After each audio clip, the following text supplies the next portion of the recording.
Boa noite, galera. Tudo bem com vocês? Como é que estão aí nessa noite? Tudo jóia? Tudo tranquilo? Boa noite aí, Clara, Brenda, Aurimar, Marina, Thaís, Giovana, maravilha. Acho que Paik também. Tô vendo que Paik e Amanda já estão por aqui. Legal.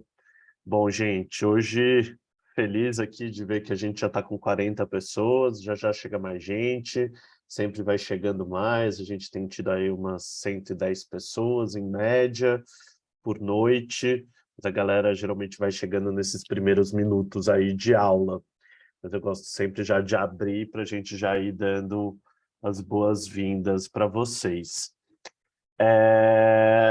Queria lembrar os primeiros lembretes iniciais, antes de apresentar a Paik e a Amanda. Lembrando vocês de sempre conferirem o nome de usuário de vocês, se está correto, porque a gente gera uma lista automática de presença aqui no Zoom, então é importante que o nome de vocês esteja correto. Para conferir isso, clique em participantes, vai abrir uma lista de participantes. Logo no começo dessa lista vai estar o nome do seu usuário, entre parênteses eu ou entre parênteses me, e aí você vê. Se o nome estiver correto, maravilha. Se ele não estiver correto, coloca o cursor em cima do nome, clica nas reticências, escolhe renomear e coloca o nome correto. Beleza?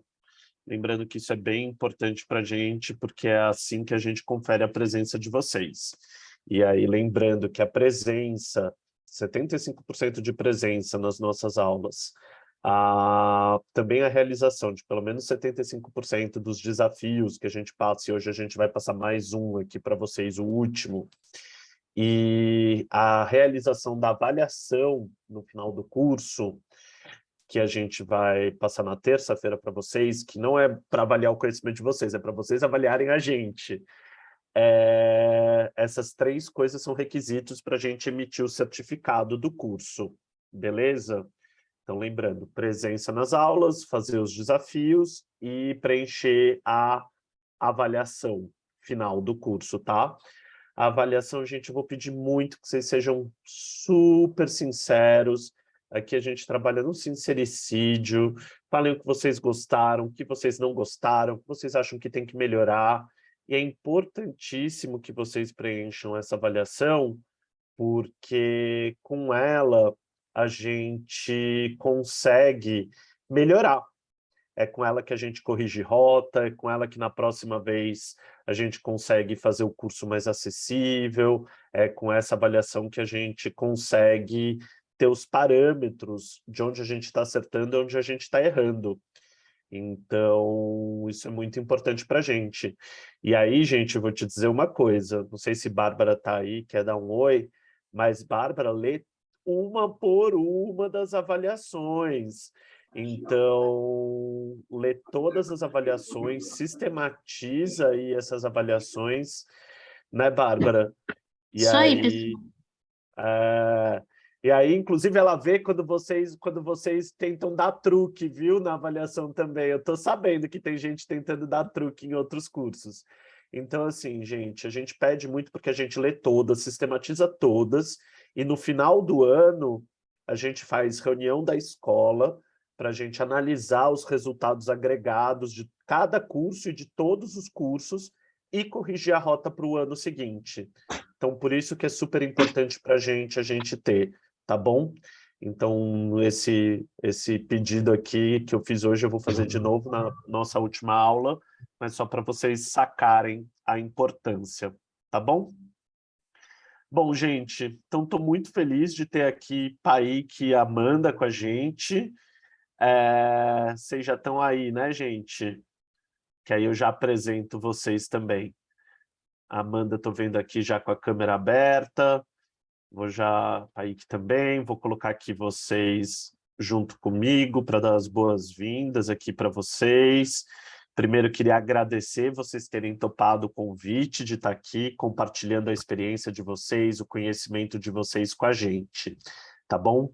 Paik Duque Santarém é militante e pesquisador do Movimento Negro e Movimento Passe Livre do Distrito Federal e entorno. É co-organizador e um dos autores do livro Mobilidade Antirracista, que é base do nosso curso aqui, está na nossa pasta, que foi cedido pela galera da Fundação Rosa Luxemburgo. Atualmente desenvolve pesquisa de doutorado acerca da relação entre o racismo e o transporte brasileiro, no programa de pós-graduação em arquitetura e urbanismo da Universidade de Brasília. Paik, seja super bem-vindo aí, fiquei muito feliz de você ter topado estar aqui com a gente hoje. Aí se quiser dar um salve aí para a galera e depois eu apresento a Amanda também na sequência. Olá a todos e todas, obrigado pelo convite, Rodrigo. Prazer né, estar nessa atividade. Saudar também a Amanda. Nós tivemos uma troca aqui para podermos nos organizar. E, bom, vamos nessa, né? Vamos começar aí o diálogo. Espero que todo mundo goste. Ou, se não gostar, que fique instigado a fazer algo melhor. Olha, aqui as aulas estão sendo sucesso de audiência, de avaliação, então tenho certeza que a galera vai curtir bastante e discutir bastante também. Bom, Amanda Martinez é mulher migrante nicaragüense, feminista, ativista, arquiteta urbanista e educadora popular, doutoranda em desenvolvimento urbano pela Universidade Federal de Pernambuco.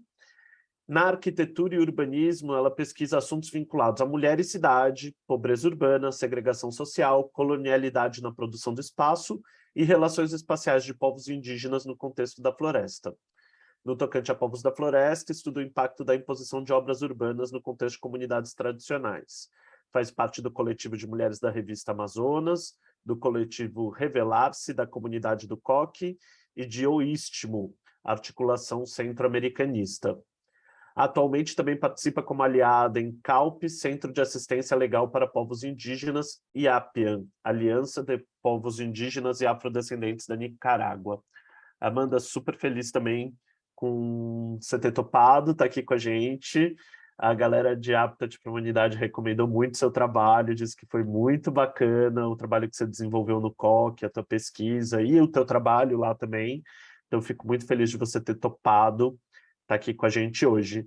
E aí, depois de se apresentar, você já pode começar aí levantando tuas questões e compartilhando tua apresentação, tá bom? Muito obrigada, Rodrigo.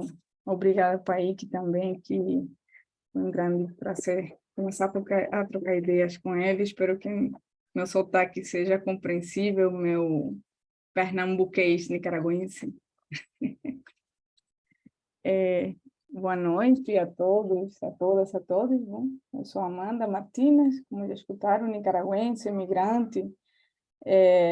Faço parte do coletivo de mulheres da revista Amazonas e do Revelar-se, coletivo de mulheres e fotógrafas do COC, sendo quase todas da comunidade do COC. E, bom, quero agradecer o convite para participar deste curso, conhecer a todos e todas vocês, e para a gente poder conversar e pensar juntos e juntas sobre a cidade, sobre as lógicas como tem sido produzido e como o espaço urbano e como essa produção espacial, infelizmente, tem excluído outras formas de ser e estar na cidade. Eu vou compartilhar aqui uma... Então, estão vendo a apresentação? Sim, já está aberta aqui para a gente, só não está em modo tela cheia. Aqui eu vou... Um instantinho.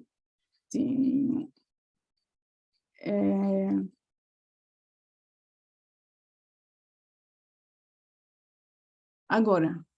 Agora sim. Perfeita. Bom, eu inicio dizendo que, bom, aqui as leituras que me atravessam para pensar a cidade e no espaço produzido são através de distintos feminismos, no plural.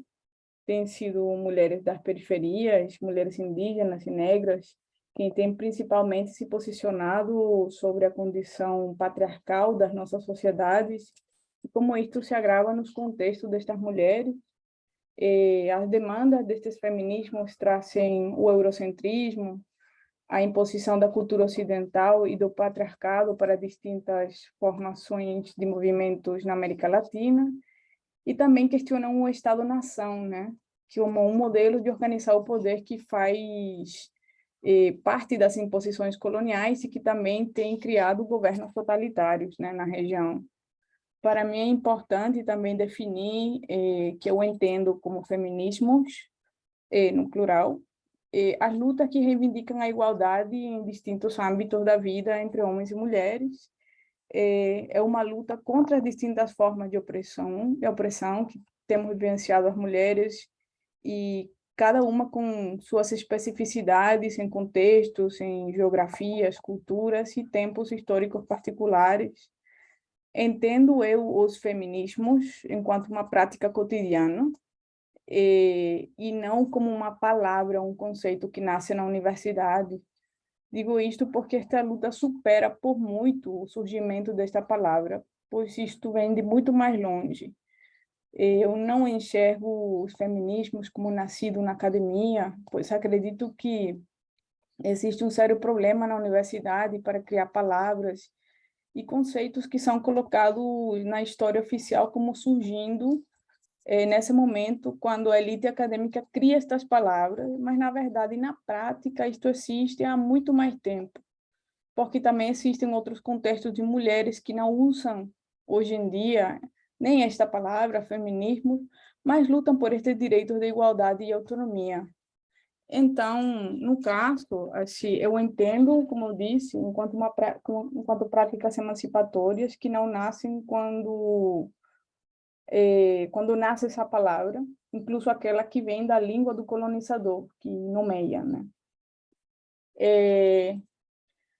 Aí, como a gente vai ver, os feminismos também estão atravessados pela decolonialidade e a contracolonialidade para pensar na América Latina, para pensar em cidades próprias das nossas diversidades étnicas, raciais, de gênero, classe, nacionalidade também, porque a América Latina também tem cidades com altas concentrações de populações de imigrantes, muitos e muitas delas vimos de países do sul global.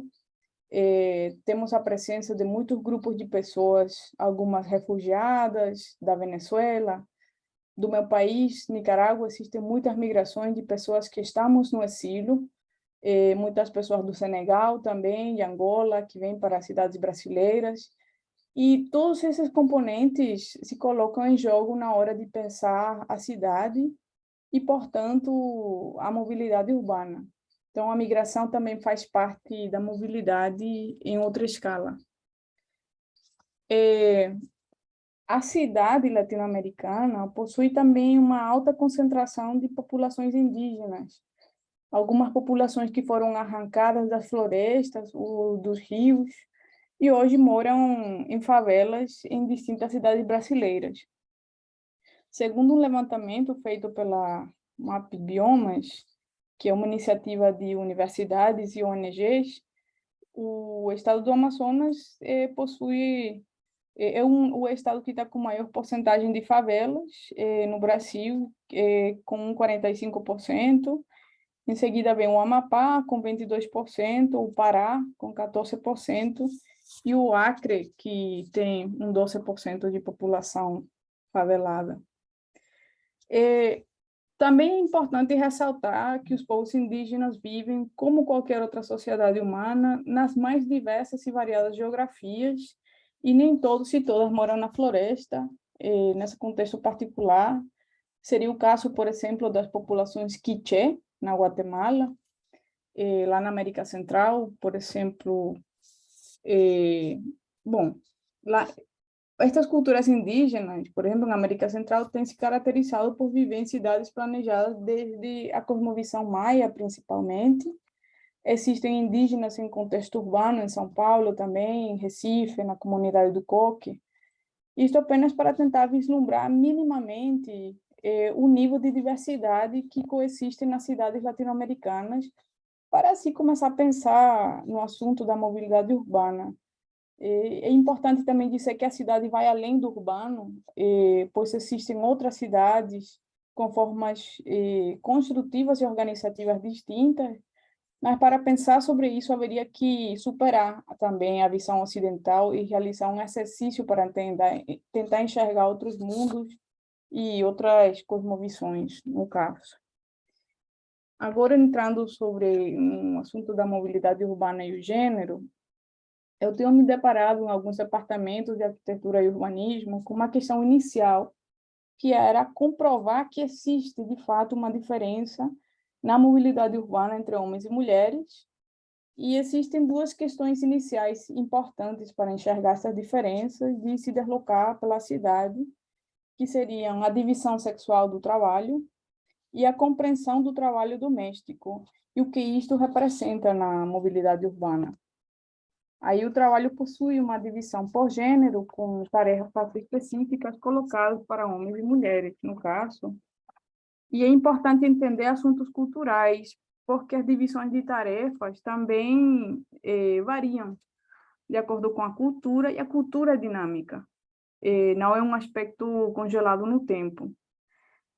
Na divisão sexual do trabalho, poderíamos dizer que as mulheres principalmente têm se encarregado da manutenção do lar, no caso, comprar e fazer a comida, garantir a limpeza do lar.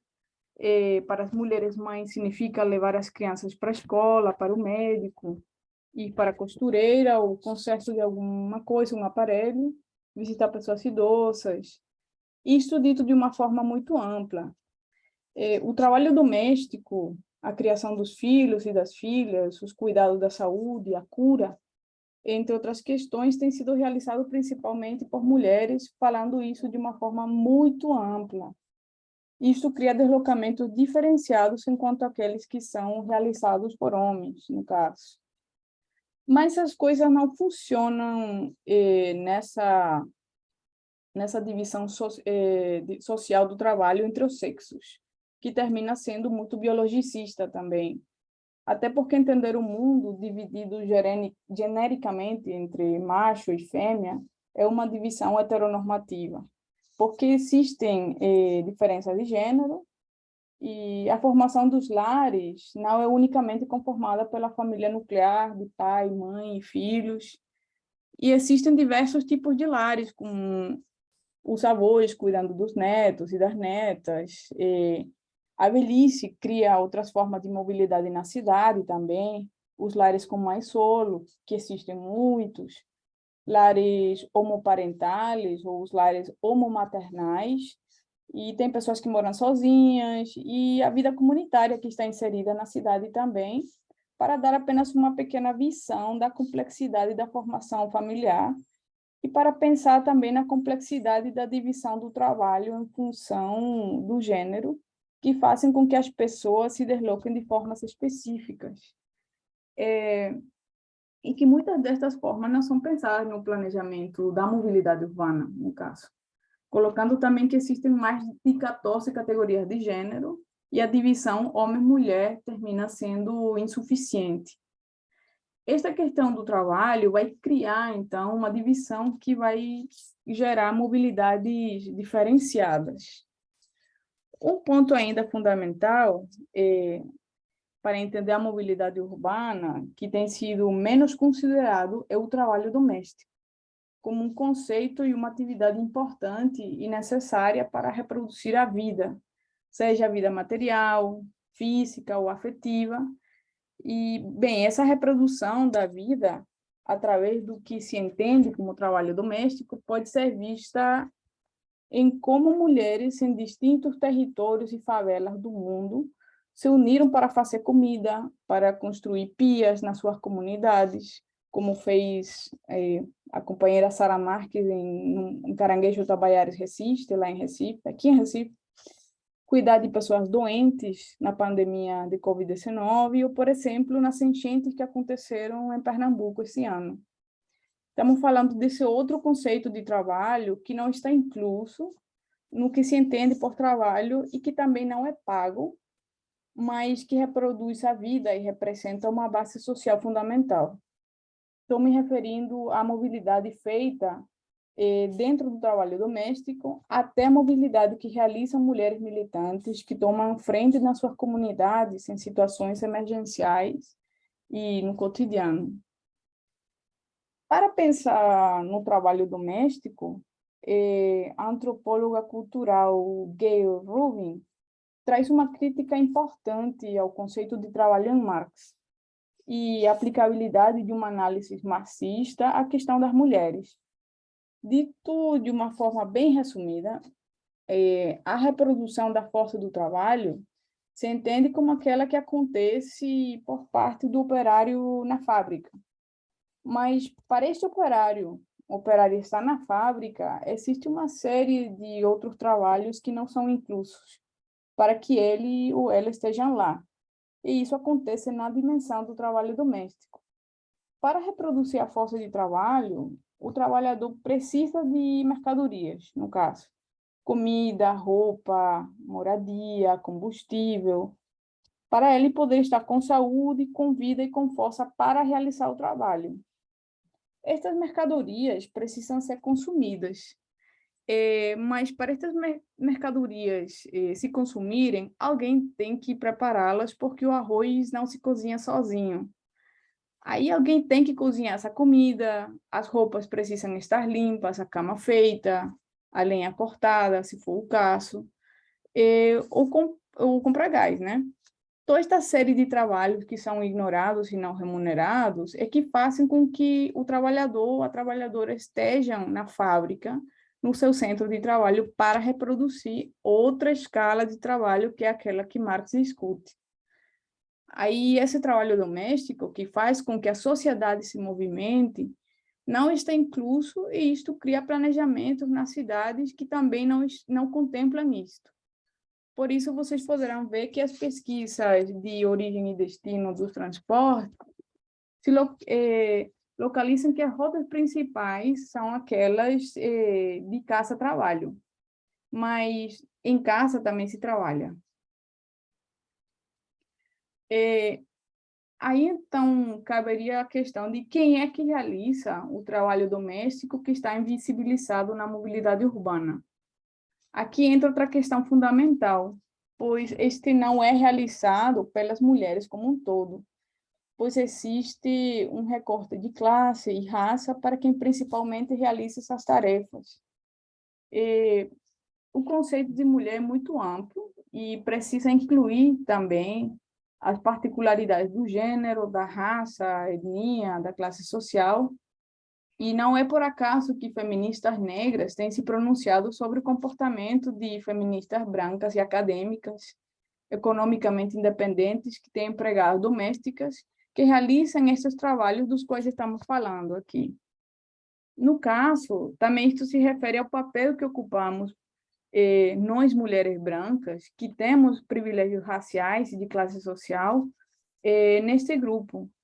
E, bom, existem mulheres que contratam serviços de trabalho doméstico para serem feitos por mulheres faveladas e principalmente negras. E, para falar sobre esse assunto de mobilidade urbana e gênero, também recai o exemplo que aconteceu na cidade de Recife, que é um exemplo onde se enxerga de uma forma gritante esta diferença entre a divisão de trabalho doméstico com as mulheres, que é o caso de Mirte Santana, que realizava trabalho doméstico durante a pandemia de Covid-19, e onde ocorreu a morte do seu filho no seu centro de trabalho, no caso, o caso do menino Miguel. Para falar, então, em mobilidade urbana, e como o trabalho doméstico entra nesta compreensão da cidade, temos que falar dos exemplos duríssimos e revoltantes que temos no cotidiano, e o caso de Mirtes e o menino Miguel é um deles. Nessa mesma linha, Sueli Carneiro faz uma crítica fundamental ao feminismo branco quando ela disse que as mulheres negras nunca entenderam quando as feministas brancas falaram que haveria que ir para as ruas e trabalhar. As mulheres negras e as mulheres indígenas foram escravizadas para trabalhar nas lavouras, condenadas até hoje a distintas formas de trabalho escravo, que hoje em dia o trabalho escravo se reconfigura de outra forma, né? Existem casos, por exemplo, de pessoas migrantes, para incluir, mais uma vez, pessoas migrantes nessa discussão, de outros países latino-americanos, como Bolívia, ou pessoas de países africanos que têm sido colocadas, na atualidade, em situação de trabalho escravo fora dos seus países. Tem uns ditados, mitos, que expressam muito sobre falam muito sobre a estrutura das nossas sociedades. E um deles é o ditado que a mulher é de caça e o homem é da rua. Nessa compreensão, a mulher é caseira, medrosa, fraca, segundo o senso comum.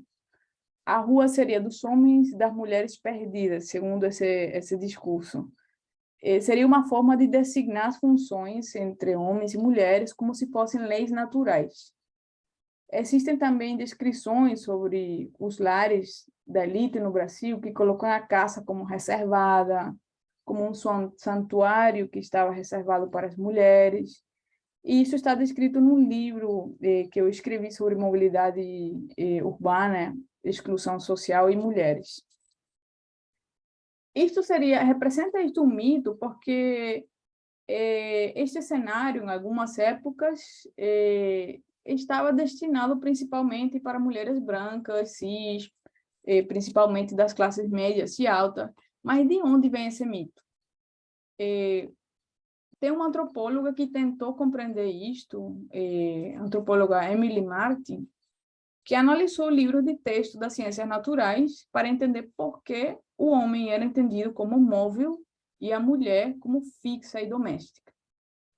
O livro coloca o espermatozoide como móvel, ágil, e o óvulo é estático, e por ser estático seria então passivo. Assim, nas sociedades ocidentais, principalmente nas áreas urbanas, poderia surgir essa leitura entre o fixo e o móvel, que permanece no consciente coletivo. Mas quando se pensa nessa mulher fixa e passiva, de que mulher que estamos falando? Durante as invasões coloniais aqui no sul global, se trouxe a categoria da raça que eliminou as diferenças culturais, linguísticas, sociais de distintos povos do planeta, para depois serem genericamente reconhecidos como negros e indígenas, retirando a condição de humanidade. Já não eram Pataxó, Quiché, Quimbundu, passaram a esse enquadramento universalista de negro e indígena. No caso, a Europa seria o centro da humanidade, onde estariam os homens e as mulheres, e depois vinham os outros e as outras. Diante desse mito da mulher da caça, é importante citar o discurso de Sojourner Truth, nos Estados Unidos. Ela foi uma mulher que nasceu no contexto da escravidão, e ela estava num espaço onde se estava discutindo nesse lugar que as mulheres não deviam ter os mesmos direitos que os homens por serem frágeis e intelectualmente débeis. Isso foi no século XIX. Diante disso, Sojourner se pronunciou e isto ficou com uma das falas mais importantes que ela fez. Ela disse: aqueles homens ali dizem que as mulheres precisam de ajuda para subir em carruagens, e devem ser carregadas para atravessar valas e que merecem o melhor lugar onde quer que estejam. Ninguém jamais me ajudou a subir em carruagem ou saltar sobre poças de lama. E nunca me ofereceram melhor lugar algum. E eu não sou uma mulher? Pergunta Sojourner, né, à plateia, e esta pergunta ecoa até hoje. Então, essa ideia de fixo móvel está mais vinculada à Europa, o norte global, e às elites brancas latino-americanas que abraçaram o Ocidente e a ideia do europeu como superior, mas também, quando falo do norte global, não estou me referindo às populações migrantes que também estão lá, senão as elites dessas sociedades, porque o norte também é complexo, né? Assim como Sojourner contesta esse discurso oficial, que a mulher é de caça, o homem é da rua, também o faz a socióloga boliviana Silvia Rivera Cusicanqui, quando ela descreve no mundo pré-hispânico, no Império Inca, que a rua estava ocupada por homens e mulheres de acordo com hierarquias, tendo na primeira rua, que era da maior hierarquia, as mulheres tecedoras, em outras estavam as mulheres mais velhas, e assim por diante. No caso da cidade de Recife, no século XIX, tem sido descrito que a rua era um espaço de mulheres negras e indígenas, que as mulheres negras e indígenas habitavam, e a rua era uma forma, estar na rua era uma forma de desobediência à ordem social. A rua era um espaço habitado pelas pessoas libertas, pessoas pobres, também pessoas escravizadas, e era um espaço temido pelas elites. A rua era um espaço que significava liberdade, nesse sentido, e conhecer bem a cidade e as ruas era uma forma de planejar as rotas de fuga da escravidão. Isso foi bem descrito no livro Pretas de Honra, de Maciel Henrique Silva. Maciel Henrique recolheu no seu livro anúncios de fuga de mulheres escravizadas, e quando se lê esses percursos, você pode perceber a grande familiaridade que as mulheres tinham com a cidade. Tinham que conhecer bem, e também precisavam de ter toda uma rede afetiva e de proteção para fugir e também para se refugiar quando forem procuradas. Estas mulheres tinham uma relação profunda com o espaço de fora, que supostamente pertence ao espaço masculino. A casa representava um espaço de cativeiro também. Não era necessariamente um santuário. Eram espaços de muita violência, de estupro, de trabalho excessivo. A casa nem sempre é um lugar de segurança. Silva também descreve como existiam mulheres brancas na rua, mas claro que em muito menor número que as mulheres racializadas. Ele resgatou anúncios de mulheres brancas oferecendo serviços domésticos e coloca que questões da vida pessoal, da vida íntima dessas mulheres e a classe social fizeram com que depois começassem a habitar o espaço da rua.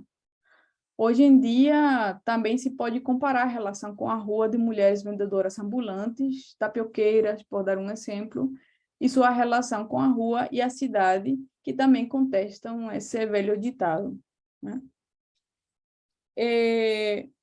Agora, o assunto de mobilidade de mulheres e a classe social é importante por conta da questão do trabalho doméstico e a classe social. Bom, hoje em dia podemos ver que existem diferenças, porque existe o caso de mulheres que vão fazer feira a um supermercado de carro, e também existem as mulheres que vão pegar os restos de feira para poder levar alimento para casa. No caso de mulheres que vivem em pobreza, o deslocamento provocado pelo trabalho doméstico se realiza a pé, pelo custo do transporte, e este não fica registrado nas pesquisas de origem e destino. O alto custo do transporte impede que estes percursos sejam feitos de ônibus. E, por outro lado, é importante colocar que, dentro das áreas de pobreza na cidade, a mobilidade também não é homogênea. Não existe tal coisa como a mobilidade em áreas de pobreza ou a mobilidade na favela. Porque cada comunidade possui suas particularidades. Existem dois elementos que eu acredito que influenciam a mobilidade urbana nas periferias. E, no caso, a mobilidade de mulheres nessas periferias. Esses elementos seriam a localização da favela, que isto tem a ver com a proximidade às áreas de serviço da cidade, onde se localizam os lugares de emprego, e também as características geográficas do território, que também influem nessa mobilidade. Em termos de localização, existem as favelas centrais, que estão próximas ao centro da cidade, mas nem por isso as pessoas se salvam de passar horas no transporte público lotado, se deslocando de um lugar para outro. O tempo gasto para chegar até a parada também é uma outra questão, pois tem pessoas que podem gastar até 20 minutos caminhando para chegar para uma parada. Também existem outras comunidades que estão localizadas longe das áreas de serviço e dos centros de trabalho, que já, nesse sentido, a localização cria mobilidades diferentes em função de onde é que está situada aquela favela. Essas comunidades estariam, então, na periferia das cidades, se referindo a esse conceito geográfico de estar ao redor. E outro elemento importante é a característica física do território, a característica geográfica, pois existem favelas em áreas planas, existem outras em áreas de morro, existem favelas em beiras de canal ou em beiras de rio, que vai criar mobilidades específicas e acidentes específicos também. Tem os morros com escadaria e as áreas de morro sem escadaria, onde a mobilidade é mais precária. Tem aquelas que estão na beira de linhas de trem ou de metrô, ou aquelas que estão ao redor de aeroportos. Conheci uma comunidade que está na parte de trás do aeroporto de Recife, por exemplo, e muitas pessoas tinham problemas auditivos por conta do barulho dos aviões na aterrissagem. Dentro da própria favela também não vai ser a mesma coisa se deslocar em um beco, em uma viela ou em uma rua de 7 metros de largura. Isso já vai criar diferenças específicas dentro dessa mobilidade, vai precarizar ou vai meio que facilitar. Por exemplo, o caso de transporte de pessoas que precisam de uma atenção médica imediata, e quando isso acontece numa escadaria, tem que improvisar uma rede para descer a pessoa. No caso de becos, eu já ouvi relatos de transportar pessoas em carrinho de mão até uma rua de 7 metros de largura para poder chamar o SAMU. E tudo isso vai impactar a mobilidade urbana em áreas de pobreza. Sobre a questão específica sobre nós mulheres, também não é diferente este assunto da não homogeneidade. Seria um erro dizer as mulheres possuem tal mobilidade urbana, até porque o próprio corpo e a idade também criam mobilidades distintas. Falando do corpo, não vai ser a mesma experiência de mobilidade entre uma menina que tem que passar por cima ou por baixo da catraca quando não pagam passagem, ou a mobilidade, a experiência também de mobilidade e os locais que visita uma mulher grávida. Tudo isso vai ser distinto. Conheci o caso de uma mulher grávida da comunidade do Coque, que obrigaram a passar pela catraca do ônibus e sua barriga ficou presa na catraca. Tiveram que levar o ônibus para a garagem e tirar ela da catraca com uma serra. Ela era uma mulher negra, tinha 9 meses de gravidez, e é importante ressaltar que ela estava se deslocando para fazer faxina numa casa onde ainda não tinha sido dispensada por conta da sua gravidez. Existe o caso de mulheres se transportando com crianças, usando o transporte público, onde precisam cuidar das crianças nesse momento, e o deslocamento também de mulheres idosas, que já vai ser diferente. Uma dificuldade enfrentada por algumas mulheres também se dá no transporte feito com as compras de supermercado, e a dificuldade de cuidar das compras, e a situação fica mais complexa quando vai com compras e também vai cuidando de crianças. Um ponto em comum que muitas mulheres compartilham no deslocamento no transporte público, de uma pesquisa que eu realizei em Recife, é o assunto da violência sexual. Em essa pesquisa que eu realizei, o 90% das mulheres entrevistadas mencionou que já vivenciou violência sexual dentro do ônibus, e essas experiências foram ainda mais agressivas com mulheres negras. Outro assunto importante de mencionar é que nos deslocamentos internos na favela, o que inspira medo e provoca que a pessoa repense e reformule seu percurso de volta para casa é a presença da polícia e da violência que exerce com a população periférica. Então, a presença da polícia aí vai fazer com que a pessoa modifique seu percurso. Pegue uma outra rua que normalmente não pegaria para ter que evitar a polícia, no caso. Também por conta da violência homo- e transfóbica no transporte público, e nesse trabalho teve mulheres lésbicas que relataram que não se sentiam à vontade de expressar carinho pela companheira, de poder dar um beijo, pois já foram agredidas no transporte quando fizeram algum carinho na namorada. Tem o assunto do transporte privado e a periferia também. Tem um transporte privado com táxis e por aplicativos, e existem muitas periferias banidas, né, do transporte por Uber ou 99.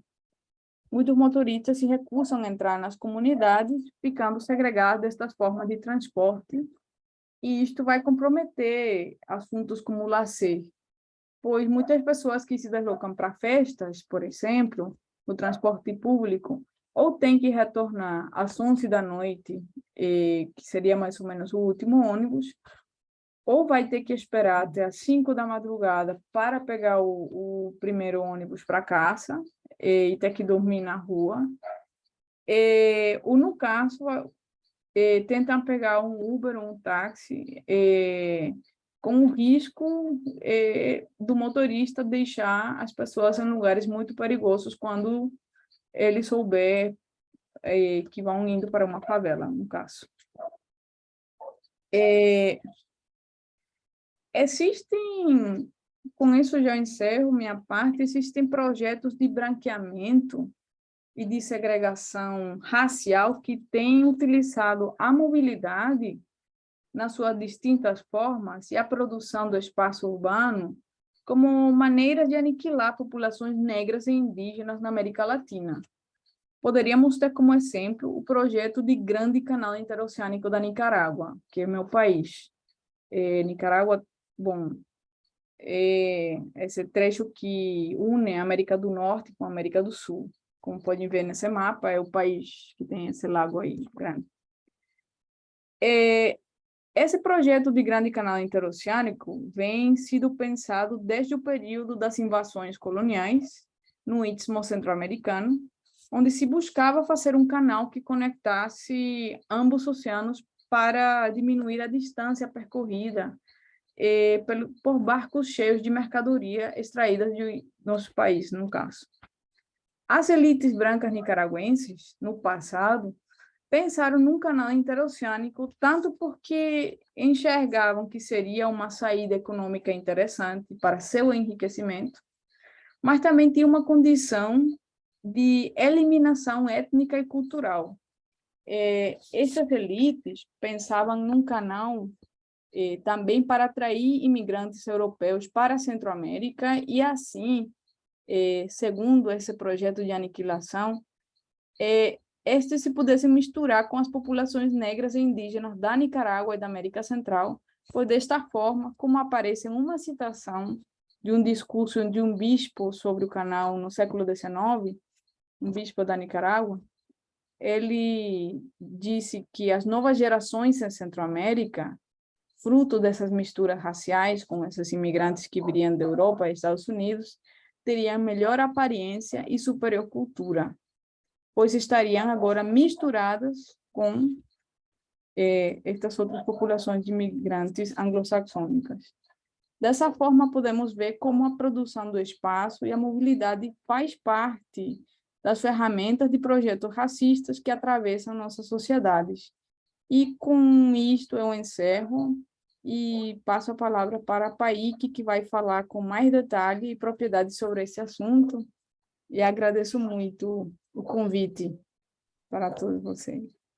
Obrigado, Amanda, foi ótimo. A galera estava falando o quanto curtiu tua pesquisa e o quanto curtiu tua apresentação. Super obrigado. Paik, tá aí já com a apresentação pronta? para compartilhar aqui com a gente? Olá, oi, Oi, estou sim. Eu vou maravilha. tentar de duas formas. A primeira, eu vou tentar aqui no software livre que eu utilizo, correto?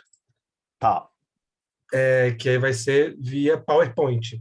Caso não dê, eu passo o PDF, que o PowerPoint tem algumas facilidades aqui para mim, tá ok? Vamos lá. beleza. Fica à Tomara que dê vontade. certo. Tô aqui na torcida. Vamos lá. Chegou para vocês? Tá abrindo aqui. A gente já vê, só não tá no modo apresentação. Pronto. Aparece para vocês? Continua para mim aqui a mesma tela. Ainda não tá no modo apresentação. Não está no modo apresentação. Então, Não. vai ser isso. Então, eu vou apresentar Tenta, tenta, vai no PowerPoint, coloca em modo tela cheia e depois escolhe compartilhar. Às vezes tá isso ok. funciona. Deixa eu ver aqui se isso vai ajudar. Boa. Espera, aqui. Aqui. E aí? Agora tá perfeito. Tá joia. Passando? Modo tela Passou? cheia. Sim, tá Passou para a passando. segunda? Ok. Passou. Bom, gente, boa noite. Muito prazer. Vou fazer aqui agora a apresentação dessa minha pesquisa. Primeiro, agradecer a Amanda. Foi muito bom te ouvir falar. E fazer a apresentação aqui dessa pesquisa, que é uma pesquisa em curso. Porém, esse é um estado preliminar dela, um estado básico dela, no qual estou acrescentando algumas coisas e constituindo algumas coisas, em um doutorado que pretendo finalizar até janeiro deste ano, do próximo ano, que trata justamente da ideia da mobilidade racista, da ideia da mobilidade antirracista e outros aspectos dela, certo? Vou me apresentar aqui e seguir, então, essa apresentação, seguir esse raciocínio. Nós vamos discutir aqui, nesse caso, a hipótese da mobilidade racista e a busca por uma mobilidade antirracista, certo? Isso é o tema central que eu tenho pesquisado e o tema central pelo qual eu tenho militado também há alguns anos, porque esse debate, de alguma forma, vinha sendo realizado de forma dispersa por várias pessoas, né, como que faziam pesquisas, abordavam um tema e de alguma forma não tinham interlocução entre si de forma mais consolidada. Por isso tivemos a iniciativa de realizar o livro, né, organizar o livro Mobilidade Antirracista para juntar parte dessas pessoas que escreveram sobre o tema, que estão com artigos, fotos, poesias, slams, né, presentes aí no livro. A ideia, claro, isso não encerra nem inicia o debate, é só uma tentativa de condensar ele para possibilitar outras conexões, né? Nós temos discutido, inclusive, que o livro ele está muito, ele não está, ele é muito incompleto, porque a partir do momento nós estamos lembrando de várias outras pessoas que nós não conseguimos colocar pelo tamanho, pessoas que também conhecemos depois, que escreviam sobre o assunto, pessoas que não puderam colaborar, né? Tivemos um grande autor, que não vou citar o nome, mas que ia colaborar, mas não pôde porque teve Covid, exatamente na época de escrever o artigo. Então, esse livro ele é uma tentativa de reflexão sobre o assunto. Né? Eu, por exemplo, né? Tá aí uma foto minha, sou militante da mobilidade urbana, do movimento Passe Livre e do movimento negro desde a adolescência. Desde ali dos meus 13 para 14 anos, tive contato com essas duas questões de forma militante, né? E na minha graduação e no meu mestrado em antropologia, tentei trabalhar isso e na minha militância também. Hoje esse é o tema do meu doutorado em urbanismo, né? O estudo sobre a mobilidade e o racismo, com alguns elementos que vou apresentar aqui à frente. Acredito que, como essa é a penúltima mesa, muitas coisas são colocadas que podem já ter sido abordadas por outras pessoas com a mesma perspectiva ou com perspectivas distintas, então também falo de forma muito aberta ao debate, porque é um tema sobre o qual eu tenho refletido de maneira bem aberta, né? E aí, assim, as nossas reflexões sobre mobilidade e racismo, ela tem relação com o fato de sermos corpos negros da cidade, de percebermos que na mobilidade tem distinções, questões e diferenciações raciais, correto? Mas para abordar a ideia da reflexão, a gente tem que trabalhar com a ideia da interseccionalidade, né? Porque a análise antirracista não pode ser realizada pensando que somos os mesmos corpos. Acho que é o que a Amanda acabou de colocar aqui muito bem. Somos homens, mulheres, trans, cis, crianças, jovens, adultos, idosos, idosas. Somos multiplicidade, né? Corpos gordos, magros, baixos, altos. Tudo isso compõe a negritude, né? Diferentes cabelos, diferentes tonalidades de pele, né? Dentro da negritude, né? Diferentes beiços. Tudo isso faz parte do que a gente entende como mobilidade. Interseccionalidade tem que estar presente, certo? As nossas diferenciações econômicas e tudo mais. Então é fundamental nós entendermos isso, assim. E nós queremos que, com esse livro, feito em partir de muitas vozes, apresentar a questão da mobilidade e racismo e colocar o tema para debate, né? Como eu já coloquei. Então, essa exposição e esse livro é um convite para a gente somar força, seguir dialogando, né, de forma alguma, apresentação fechada. E aí, assim, primeiro é bom a gente conceituar o que a gente entende por mobilidade e racismo, né? Porque eu acho que é fundamental, bem, colocar, assim, a partir de qual perspectiva estou trabalhando, né? Achei muito boa a exposição da Amanda também, porque ela foi muito criteriosa nesse aspecto, né? Mobilidade urbana, acredito que você já deve estar discutindo e acompanhando esse tema há muito tempo. Vou apresentar aqui uma concepção sucinta da forma como eu trabalho, né? A mobilidade urbana tem uma dimensão muito trabalhada, muito discutida, que é a capacidade das pessoas circularem pela cidade, a capacidade das pessoas orbitarem, trabalharem, viverem e usufruírem ou circularem, né, construírem rotas na cidade. Mas ela também tem uma parte que é da cidade circular pelas pessoas. A cidade se transforma sempre. Então, o que eu estou colocando com isso? Que a cidade se transforma sempre.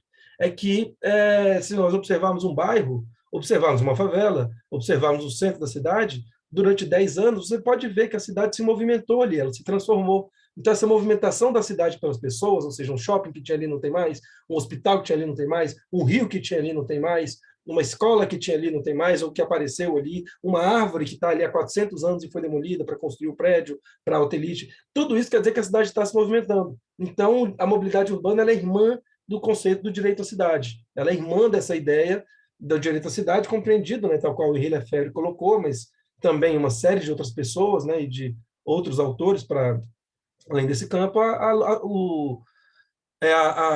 não é o direito de usar a cidade, é o direito de poder destruir a cidade e reconstruir ela, porque, bem, no caso da população negra, falo com tranquilidade, porque nós construímos, a gente pode destruir e fazer de novo, quantas vezes for necessário.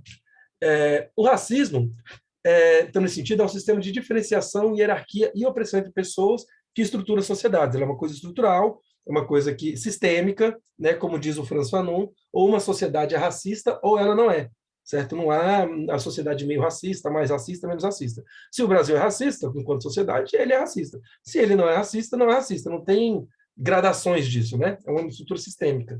E ele é a ferramenta central do colonialismo. O colonialismo é um sistema de poder, de uma forma global, de ataque branco europeu aos povos, especialmente africanos e indígenas, mas ele é a ferramenta. O racismo, nesse caso, vamos tratar mais do racismo antinegro, mas tem o racismo anti-indígena, tem o racismo anti-cigano, mas o racismo antinegro, ele é uma ferramenta do colonialismo, é o que faz com que as pessoas se sintam, inclusive,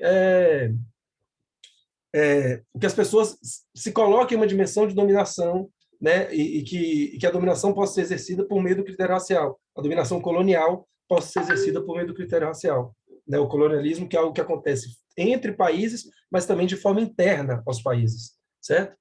Então, assim, a pergunta que fica é, se o racismo ele é estrutural, se o racismo é sistêmico, se ele organiza as instituições da sociedade, se ele organiza tudo na sociedade, como é que ele organiza, então, essa instituição que chamamos de mobilidade urbana? Essa instituição fundamental para o progresso, organização e desenvolvimento da sociedade. Essa é a questão aqui dessa exposição, certo? E aí, nós trabalhamos, então, com a hipótese da mobilidade racista, né? Vou falar mais um pouco dela, descrevê-la, mas ela é basicamente a mobilidade racista, ela parte de que o anseio negro por se movimentar conflita com a colonização do transporte. Tem um conceito que não está aí, que é o conceito de mobilidade negra. Mobilidade negra entendendo como que o povo se movimentou pela diáspora nos diferentes processos, voluntários ou não, para se organizar, para viver e para habitar e ocupar o espaço, né? E esse conflito estrutura um pouco do que é a mobilidade racista, né? E a mobilidade racista, como um contraponto dela, é que as formas de movimentação do povo negro, elas conflitam com o esforço colonial em controlar a nossa localização, a nossa circulação. Vou aprofundar um pouco isso, assim, a partir de critérios, mas o centro desse argumento é o seguinte: o racismo ele tem, em alguma medida, a dimensão de controlar o corpo negro por parte de sua colonização. Uma parte desse controle acontece em dominar as formas que o negro circula ou não circula pela cidade. Então, é este ataque, né, racista, que a circulação do corpo negro da cidade, que eu estou chamando de mobilidade racista, certo? Mas essa mobilidade racista não se configura só com o ataque, também se configura com a fuga, com a defesa, com a luta, com a circulação, certo? Então, o conflito entre o racismo sobre o negro se movimentar, fecha esse campo da mobilidade racista e mobilidade antirracista, em uma perspectiva de encruzilhada. Alguns podem chamar de dialética, mas eu prefiro chamar de uma perspectiva de encruzilhada. As dimensões da mobilidade racista, então, que eu vou tentar abordar, que eu vou abordar aqui com vocês, pensando pessoas, gestão, cidade, tecnologia, história, e no fim uma questão sobre o preço preço pago pela mobilidade. A Amanda já falou muito bem que no século XVIII, XIX, XVII, a elite tinha medo da cidade, e a cidade ela era fundamentalmente habitada pela população negra, em muita grande parte pelas mulheres negras, né? A revolta dos malês, que é uma revolta acontecida em Salvador, ela acontece justamente porque a população negra dominava a cidade, tinha construído a cidade, as quitandeiras estavam ali passando informação entre a população negra e fazendo o processo de organização, os muçulmanos negros conheciam todos os becos da cidade e planejaram uma revolta, que só não foi bem sucedida porque houve uma delação de alguns negros que também conheciam tão bem a cidade quanto eles, e isso dificultou a resistência disso. Mas, na transição da escravidão do século XIX para o século XX, a população branca teve duas coisas, assim, né? Teve duas lombras, duas viagens. Uma foi, surgem as reformas do Barão de Haussmann, em Paris, que é baseada numa ideia, né, de grandes vias, da cidade virar moderna, virar linda, virar uma coisa gostosa para a burguesia, depois que da recém-dominante burguesia na cidade, né, depois de tantas pestes, etc., né? Então, essas ideias chegam aqui e há também uma vontade da população branca de exterminar os negros do país. Né? Houve quem propôs, na pós-escravidão, mandar todos de volta para o continente africano, teve quem propôs matar todos, e ganhou a ideia de trazer uma grande migração italiana, alemã e oriental para substituir os negros. Né? Mas para essa substituição precisava de uma coisa, que a cidade deixasse de ser negra, porque a cidade era de maioria negra, de habitação negra e de geografia negra. Então surgiram algumas campanhas de retirada da população negra das cidades. Né? Primeira delas, né, o sanitarismo, certo? Então, o ataque aos cortiços, que eram no centro da cidade, o ataque aos locais onde a população negra estava, a proibição da capoeira, a construção da polícia e dos presídios para prender os negros que estavam libertos, né? E o higienismo, né, que é uma política de higienização da cidade, leia-se, limpar a população negra, porque dizer que os negros eram que traziam as doenças, e não toda a exploração, não esse costume europeu de não tomar banho, né, que os índios tiveram que ensinar aqui para a população, né, branca, e a população negra também teve que participar desse processo educacional. Então, o higienismo tinha um pouco essa ideia de retirar a população negra da cidade. Essas duas políticas urbanas estavam ligadas à ideia da eugenia. A eugenia, né, que é um movimento eugênico de pureza racial, né, cujo um dos mais famosos eugenistas do Brasil é Monteiro Lobato, mas tem vários outros, ela organizou muitas instituições, ela tinha uma proposta de que em 80 anos ou 50 anos a população negra fosse reduzida de 70% ou 60% da população como era a 8%, 5% da população nos anos 90, na virada dos anos 90 para os anos 2000. Então, de alguma forma, a cidade ela teve uma estrutura e um amplo investimento estatal racista, que fez as reformas chamadas Pereira Passos, em São Paulo, Santos, Rio de Janeiro, Porto Alegre, Recife, Salvador. Essas reformas constituem o que a gente entende como uma cidade. E isso modifica a mobilidade. Né? Se a cidade está se movimentando para tirar os negros, excluir os negros da cidade, então isso retira. Né?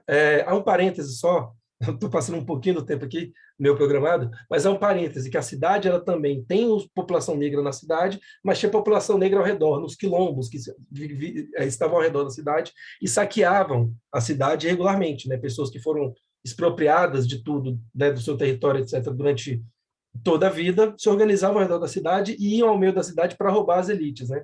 ela tinha medo, no século XIX, de circular pela cidade e de carregar coisas. Então, os escravizados e escravizadas de ganho eram pessoas que faziam a circulação das coisas, muito parecido com o que a gente conhece hoje como Uber, iFood, essas pessoas que fazem a mercadoria circular para a gente não precisar sair de casa. Então, a cidade Kaique, brasileira...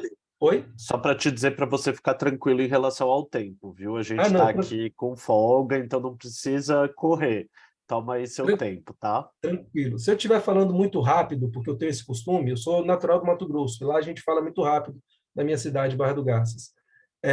Moro em Brasília, mas sou natural do Mato Grosso, no Distrito Federal. Se eu estiver falando muito rápido, me avisem, por favor, tá? E Tranquilo. aí, as cidades brasileiras, então, são racialmente segregadoras, certo? Territórios negros, ou seja, territórios de maioria negra, e territórios brancos, territórios de maioria branca na cidade, segundo um conjunto de estudos que usam essa metodologia, se você pega os dados desses territórios recortados por maioria racial, você compreende que os territórios de maioria, você observa que os territórios de maioria negra são territórios com menos investimento público, maior criminalização e uma geografia negra própria de mas com uma estrutura precarizada, marginalizada, e atacada, né? Uma luta para que esses terrenos não se desenvolvam. Os territórios brancos, normalmente, são os territórios com maiores infraestruturas, sejam que estão no centro da cidade ou que estão nos que seriam subúrbios norte-americanos ou as áreas de elite, né? Os condomínios fechados de luxo, né? Nas cidades, né? Então, nós temos uma série de fotos aí que, em alguma medida, representam isso. Há um regime de vigilância e controle sobre territórios e corpos periféricos, e há uma mobilidade desigual para diferentes territórios. Dentro dos territórios, então, há uma distinção dentro da mobilidade e a forma como eles estão organizados. Acredito que a Amanda já falou muito bem disso também. Vou passar esse ponto, acho que ela aprofundou isso muito durante a fala dela ali. Então, é só narrar, a partir dessa metodologia de observar a cidade pelos territórios negros e os territórios brancos, e como há um esforço deliberado do Estado por desorganizar uns e favorecer outros, certo? E há diferentes formas também de contenção da circulação que não são territoriais, certo? Já foi colocado também, mas acho que é bom citar uma coisa específica, que é o livro Tornar-se Negro, da Neuza Santos Souza, é uma psicanalista negra que, de alguma forma, ela inaugura boa parte do debate sobre... não sobre a psicanálise e a questão racial, porque a própria psicanálise e a psicologia no Brasil tem uma fundação negra, mas ela, de alguma forma, tem um livro marcante porque ela narra uma coisa. Ela narra que as pessoas negras, por causa do racismo, por causa da violência antinegro, as pessoas negras têm autoestima baixa, se sentem feias, se sentem indignas de estar habitando o território. Então andam de corpo mais encolhido, andam menos pelo território porque não se sentem belas a estar no território e, de alguma forma, não conseguem habitar e compreender e viver totalmente a cidade em alguma dimensão por esse ataque à sua autoestima, certo? Andam pelos cantos, pelo escuro e etc. Assim. Isso é algo que ela narra muito bem no livro, assim, né? Outra dimensão de como os territórios negros são tratados, eu acho que é razoável dizer que boa parte do processo dos territórios negros é de autoconstrução, e em todo momento que essa autoconstrução está de alguma forma frutificando, que esse processo já narrado pela Amanda de organização, em grande parte com liderança de mulheres negras dentro das comunidades, conquistam e organizam direitos, a gente vai tendo esse processo ou da gentrificação, ou dos incêndios, dos ataques aos territórios negros. Né? Mas o território negro ele é um mundo. Ele tem uma série de coisas, ele vai ter sua própria mobilidade, sua própria cultura, sua própria circulação. Ocasionalmente, quando pessoas negras tentam habitar territórios brancos, como esse ônibus aqui, em que um pessoal da Rocinha estava de alguma favela carioca estava descendo para a praia, eles são parados e tomam baculejo. Isso é normal, né? Bem, eu, pelo menos, já passei por alguns baculejos andando de ônibus e baculejo em que eles retiram, às vezes, só as pessoas negras, e etc. Né? Isso está narrado lá no livro Mobilidade Antirracista, no texto da entrevista com Gog, o Igor Melo e o Benegão. Os dois narram isso, assim, o Igor Melo e o Benegão narram isso de forma muito contundente. E é um estudo fundador desse debate no Brasil, né, da ideia de mobilidade negra no Brasil, que é o Lugar de Negro, que é da Lélia Gonzalez e do Carlos Azenbaug, mas fundamentalmente da Lélia Gonzalez, em que se discute que há um perfil sociológico da população negra no Brasil, um perfil da circulação, um perfil sociológico da circulação da população negra pelo território nacional e pelos territórios das cidades, né? Então há um esforço do racismo em definir o que é lugar de negro e o que é lugar de branco. correto? Passar da cidade, passar do espaço, passar das pessoas, podemos discutir a tecnologia. Essa é uma hipótese a qual estou trabalhando no doutorado. Os navios negreiros poderiam ser o primeiro sistema de transporte coletivo no Brasil? É possível compreender, sim, porque é um grande transporte de massas que movimenta pessoas, mas, de alguma forma, independentemente disso, eles influenciaram diretamente a construção do transporte de cargas no Brasil, porque eles gestaram os empresários do transporte de cargas, gestaram a infraestrutura do transporte de cargas e o capital. Quando o tráfico negreiro fica naquele é proibido, não é proibido, vai, não vai, durante o século XIX, desde 1817, da primeira lei até 1847, 1870, né? Quando vai tendo ali esse processo, boa parte dos empresários vão diversificando seus negócios, porque os empresários de tráfico de pessoas negras eram as pessoas mais ricas do Brasil na época. Então, eles começam a dinamizar seu processo econômico, e muitos deles vão investir em ferrovias, rodovias, em serviço de trens e linhas, em infraestrutura urbana e infraestrutura de circulação no país, porque eles começam a ver que precisam começar a ampliar o tráfico de escravos interno, não só o tráfico de escravos roubados do continente africano, né? Então, uma infraestrutura toda é montada, e também uma infraestrutura é montada nas cidades, certo? E o transporte de carga se forja aí. Do ponto de vista técnico, eles também influenciavam nos aspectos do transporte coletivo, né? Acredito, né? E essa é a hipótese que trabalho. Muitos indicadores técnicos no transporte de pessoas são oriundos do transporte de cargas, né? E aí com a compreensão seguinte: o transporte de escravista, ele tem uma especificidade nele, porque nele a pessoa, o negro escravizado, ele é ao mesmo tempo a mercadoria transportada, o motor do transporte, porque é ele que faz o transporte ir com remando, né? Algemado, remando, etc. E o transporte, né? O transporte, a mercadoria e a pessoa, né? Ele é as três coisas simultaneamente, fundido em um só. Ele é o motor, a mercadoria e a pessoa. Ele é um processo completo de indústria, cidade e vida, né? Ele e ela, no caso, né? Desculpa, eu estou falando muito no masculino, mas sempre entender como ele, ela, ele, toda essa diversidade de possibilidades de existência humana já citada anteriormente. E aí fica a questão: o transporte de pessoas deve ser mencionado como transporte de cargas? Eu vou citar aqui três coisas, três indicadores que dão a compreender isso que eu estou querendo colocar. O índice de lotação dos veículos no Brasil, no carro, ele é de 1,25 pessoas por metro. Ou seja, se tem mais de 5 pessoas em um carro, em um automóvel particular, esse carro é parado, multado, etc. Né? Alguma pessoa tem que sair, às vezes pode dar até um problema maior, etc. É uma infração do trânsito, né? No transporte coletivo, o índice de lotação de passageiros é de 6 pessoas por metro até 12 pessoas por metro, a depender. Certo? Isso é o que está lá no cálculo. Esse índice de lotação de pessoas do veículo é muito semelhante ao índice de lotação de animais em veículos, certo? Porque as pessoas dentro do transporte coletivo são tratadas como carga, tá? O transporte, os veículos, né, até bem pouco tempo, a maioria dos veículos, né, agora está tendo esse debate do transporte elétrico, eletrificação, há algum tempo houve alguma modificação em algumas linhas da cidade, mas a maioria do transporte no Brasil de 1920, sei lá, quando chegam os primeiros ônibus, até 2020, 2020, desses 100 anos, a maioria do transporte é um transporte, até hoje, inclusive, né? É um transporte que é a mesma tecnologia de fazer um caminhão, você utiliza ela, e você coloca um chassi de ônibus. Depois de um tempo, eles diferenciaram as fábricas, mas durante muito tempo foram as mesmas fábricas que fizeram caminhão e ônibus, certo? O transporte de carga, o transporte de passageiros, muito comum.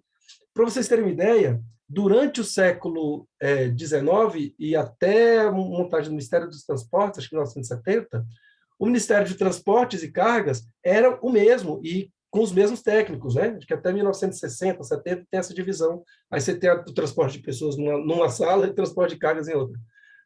E o índice de passageiros por quilômetro, né, um índice que hoje está muito debatido, deve ter sido comentado aqui nos dias passados, ele tem uma doideira, porque ele diz que quanto mais passageiros o ônibus tiver, mais lucrativo, mais produtivo ele é, e basicamente ele parte da ideia, né, ele é usado para calcular a tarifa de ônibus, ele parte da ideia de que assim, Pega o custo total do ônibus, divide pelo número de passageiros, e aí você tira esse índice. Quanto mais baixo ele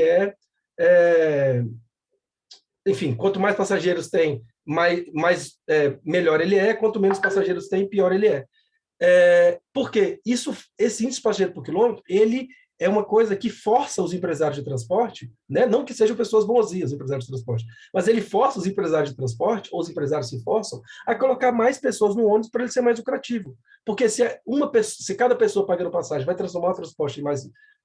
vai aumentar a renda do transporte, qual é o sentido de um empresário colocar 2 ônibus com 60 pessoas se ele pode meter um com 120, né? Para que ele vai colocar 2 ônibus de 60 pessoas se o lucrativo para ele é um de 120? A lógica econômica vai contra isso, né? E aí nós temos a gestão e a técnica da mobilidade racista, né? Estou colocando aqui a gestão, mas assim, a gestão do transporte, quem decide sobre ele, sobre a mobilidade como um todo e sobre a cidade, são setores que não utilizam o transporte coletivo, né? Ou seja, são os políticos, os técnicos de transporte e os empresários, né? Os políticos, os empresários, na verdade, os políticos de segundo plano e os técnicos, né? Quem talvez tenha mais força aí, né? E aí a gente pode... bem, a classe política brasileira, nenhuma pesquisa precisa ir muito a fundo para compreender que é de maioria branca. Agora estão botando cotas aí para candidaturas, e aí está aparecendo a CM Neto, falando que é negro, umas loucuras dessas, né?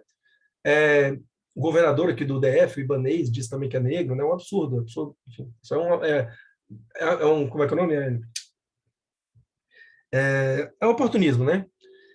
O conjunto técnico do Brasil, as políticas de cotas deram uma modificada nisso, mas o corpo técnico brasileiro, historicamente, é um corpo técnico branco. A ciência, inclusive, foi uma ferramenta da eugenia, né? A eugenia, ela é científica. Uma ferramenta...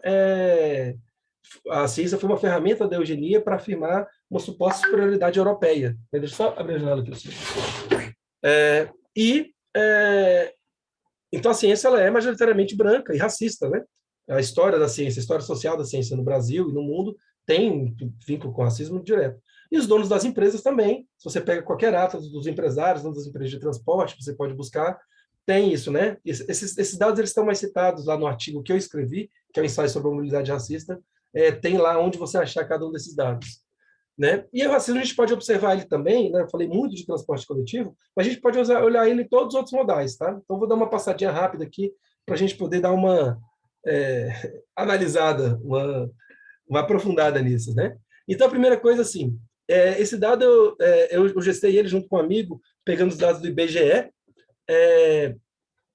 que é o índice por milhões de carros em domicílio por raça-cor, ou seja, o percentual de domicílios que pessoas por raça-cor afirmaram que possuem carros, correto? Pardos e pretos, né, pelo IBGE, pela forma histórica como foi constituído o Brasil, são a população considerada negra. Tá? Negro no Brasil é pardos e pretos, autodeclarados. Tá? Não possui carro em casa. Quase 60% da população autodeclarada parda não possui carro em casa. E, quase 60% de quem não possui carro em casa é a população autodeclarada parda. E 22% de quem afirmou não possuir carro em casa é a população preta. E a população branca é isso de... Desculpa, apresentei o dado errado, vou falar direito aqui. Tinha um tempo que eu não revisitava. 60% da população parda afirma que não possui carro em casa,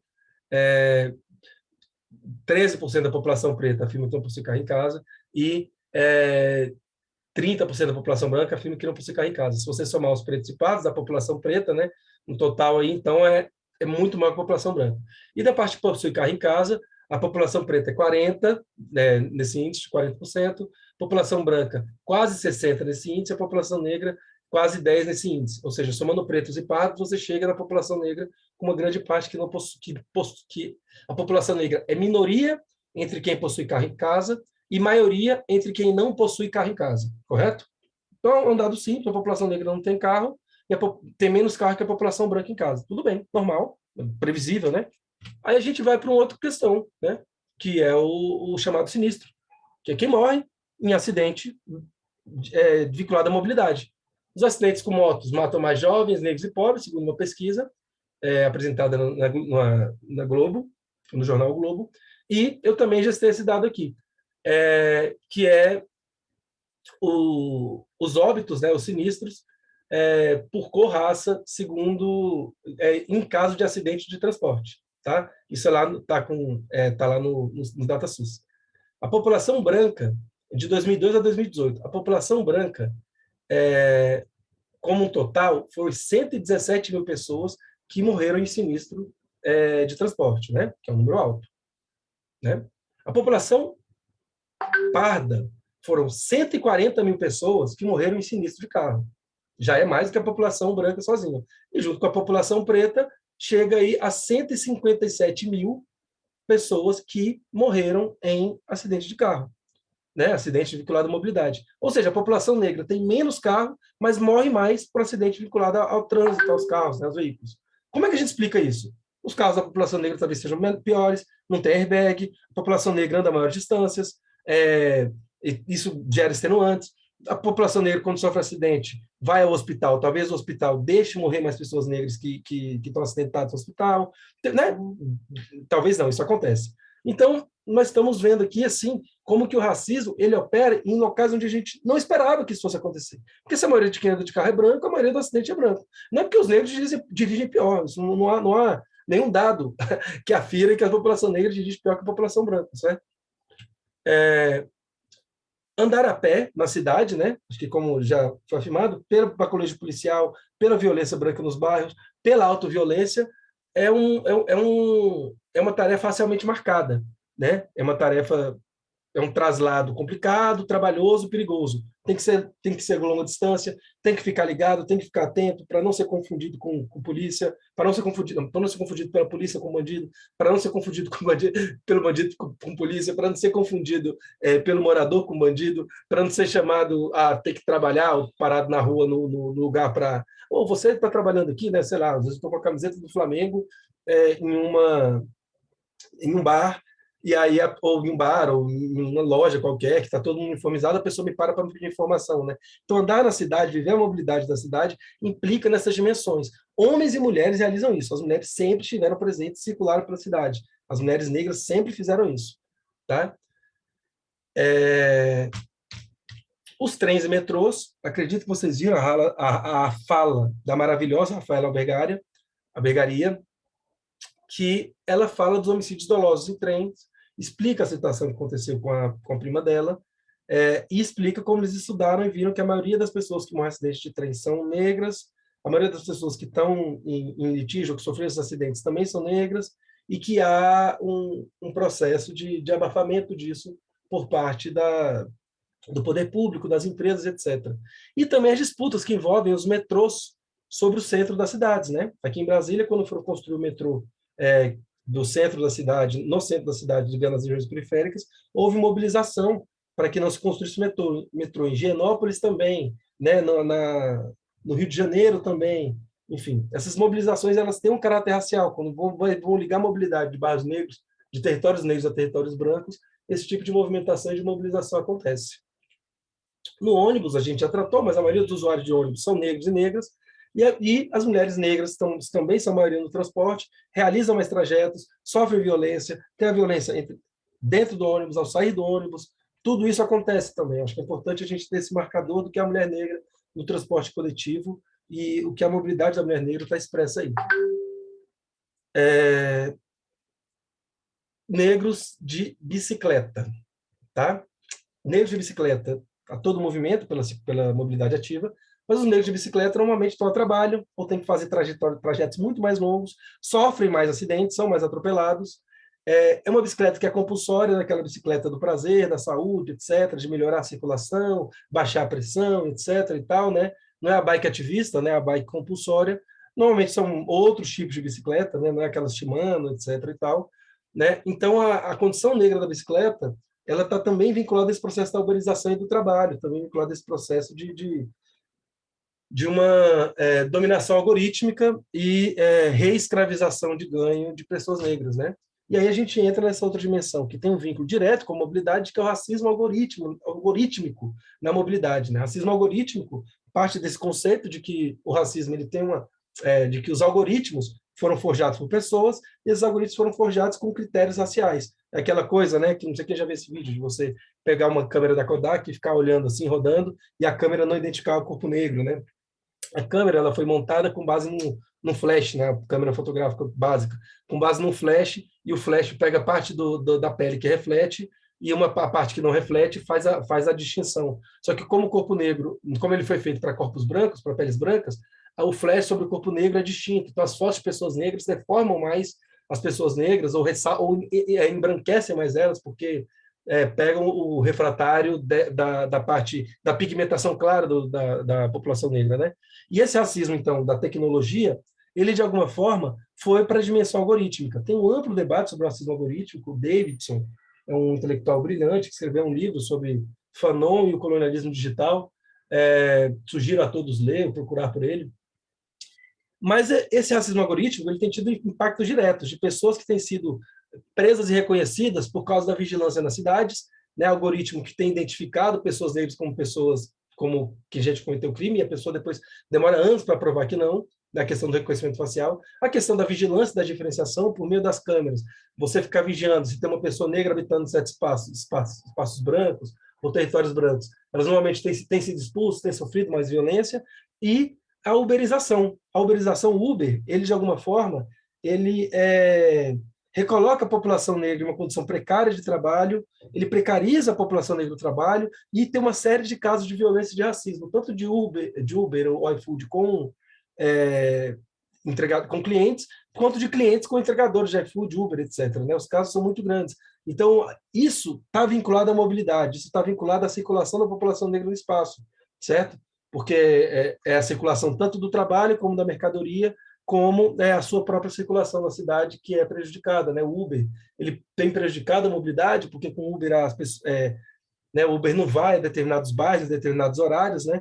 Então essas coisas todas impactam, né? O Uber não entra em territórios negros em determinados momentos. O ônibus já não entrava e o Uber agora que entra menos ainda, e com o Uber tem diminuído uma certa pressão, uma certa oferta de transporte coletivo na cidade, né? Aí é um debate para além, que é uma crise hoje grande na mobilidade urbana, no transporte.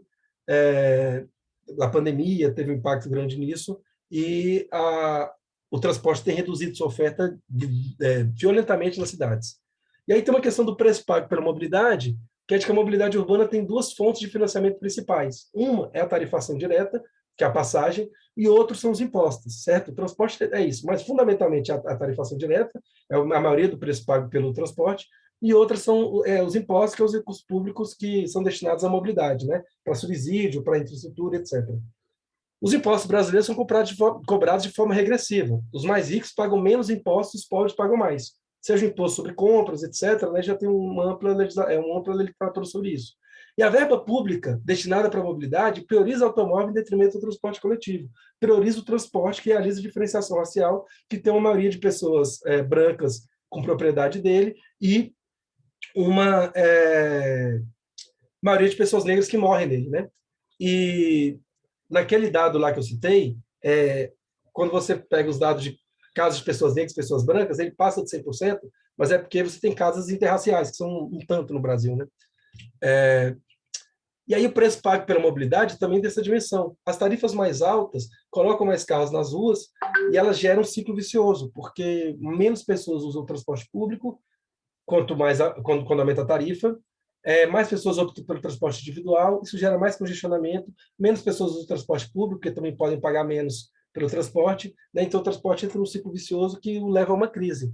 E a tarifação, ela impacta principalmente os mais pobres e a população negra, que é a maioria no transporte, a maioria dos mais pobres. Os negros, a maioria na classe C, D e E, e os maiores dependentes do transporte coletivo, conforme aquele dado apresentado acima, né?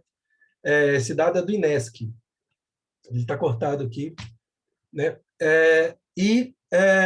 A mobilidade antirracista, então, né, a gente, para poder fechar um pouco essa reflexão, os constantes conflitos da mobilidade devem ser compreendidos na história passada e também nas lutas presentes. Por isso, a gente tem que realizar o duplo raciocínio de aprender o que há de racial nas lutas do transporte e o que há de mobilidade antirracista, tem um S a mais aí, nas lutas negras, tá? Ou seja, o que tem de de antirracista, quando a Rosa Parks se nega, de luta da mobilidade, quando a Rosa Parks, dos Estados Unidos, se nega a sair do assento dela e começa a boicotar, para dar lugar ao branco, e começa um boicote ao transporte coletivo lá. O que acontece quando a luta contra o apartheid na África do Sul ela começa contra a lei do passe, que era a lei que determinava os locais onde brancos e negros poderiam ocupar a cidade. Né? O que tem de racial na revolta do Vintém, que foi a primeira revolta contra o aumento das tarifas, em que boa parte da população que estava presente nela eram negros, dos cortiços, e boa parte das lideranças delas eram os abolicionistas. A revolta do Vintém de 86 e 87, e boa parte dos abolicionistas eram lideranças da revolta do Vintém, dos negros abolicionistas, inclusive. Né? Então, a gente tem que avaliar isso. O que explica a amistade, né? Que são aquele navio negreiro que foi tomado. Nós temos que pensar sobre isso e articular isso numa reflexão. Né? Mestre Nego Bispo, ele tem um raciocínio sobre a confluência e a transfluência, que é o quê? A confluência e a transfluência é aqueles rios voadores, né? É de que o povo negro, mesmo que tenha passado por no tráfico negreiro, mesmo que tenha passado por aquela árvore do esquecimento, se reorganizou.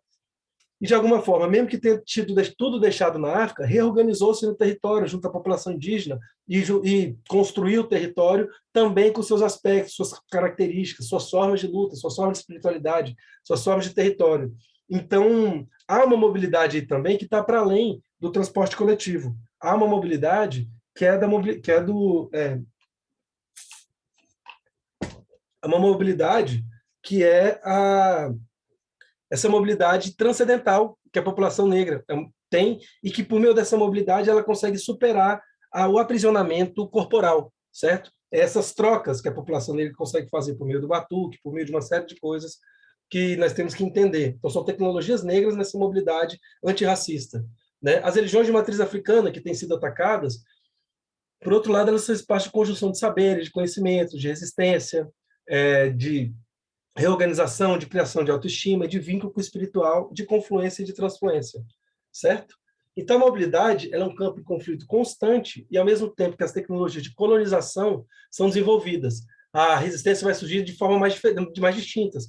Então, nessa leitura da mobilidade antirracista, todo mundo que pula catraca, todo negro que dá calote no ônibus, todas as pessoas que, de alguma forma, dão o seu jeito e mandingam para poder ocupar uma cidade que não é habitada, que foi construída pela população negra, mas não é habitada por ela, tudo isso faz parte da mobilidade antirracista, tá? Até as grandes mobilizações. Então, entender como a mobilidade racista opera no Brasil é fundamentalmente parte da tarefa de construir uma mobilidade antirracista. A mobilidade antirracista, então, parte da luta por uma mobilidade eficiente, também para a sociedade sem discriminações. Há algumas soluções aqui, a gente pode discutir depois, acho que meu tempo está no 40 minutos desde que eu dei o play aqui, né? Mas é isso, a gente mudar a forma de cálculo do transporte, né, passar do IPK para o custo do serviço, de forma que tenha mais ônibus, a tarifa zero no transporte coletivo, retirando o caráter regressivo, né, da tarifa e o caráter racista dela, uma reforma urbana com participação da população negra, gestão popular do transporte por usuários e trabalhadores com participação negra, o financiamento progressivo do mesmo, né? Enfim, tem uma série de questões que a gente pode colocar aí que são medidas antirracistas, porque a questão que está colocada aqui é a seguinte: a Universidade Brasileira também tem uma Constituição racista, só que com a política de cotas, com a política de ações afirmativas sobre ela, ela se transformou numa instituição racista com práticas antirracistas que a transformaram profundamente.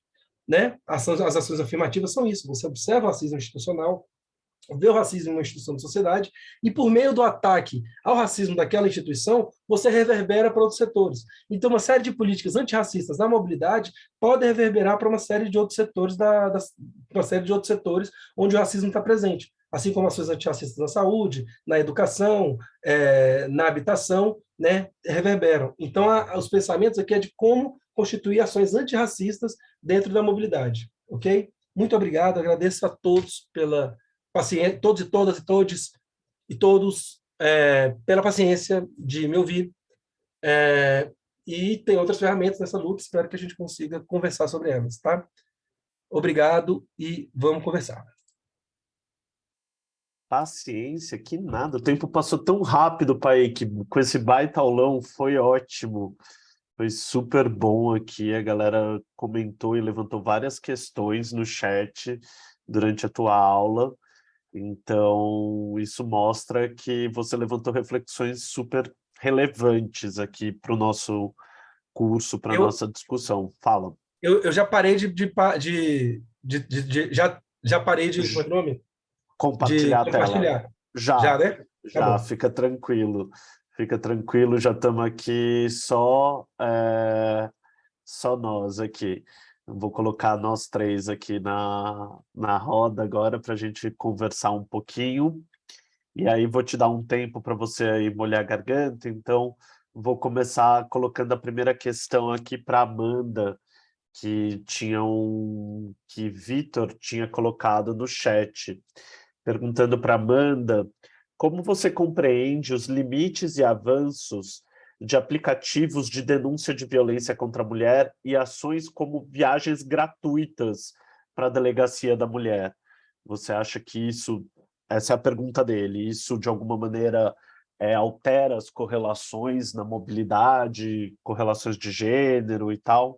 Acho que seria bacana te ouvir sobre isso. Obrigada, Rodrigo. Estão me ouvindo? Sim. Ah, muito obrigada também pela pergunta. Obrigada, Paíque, também. Excelente, aprendi bastante com a apresentação.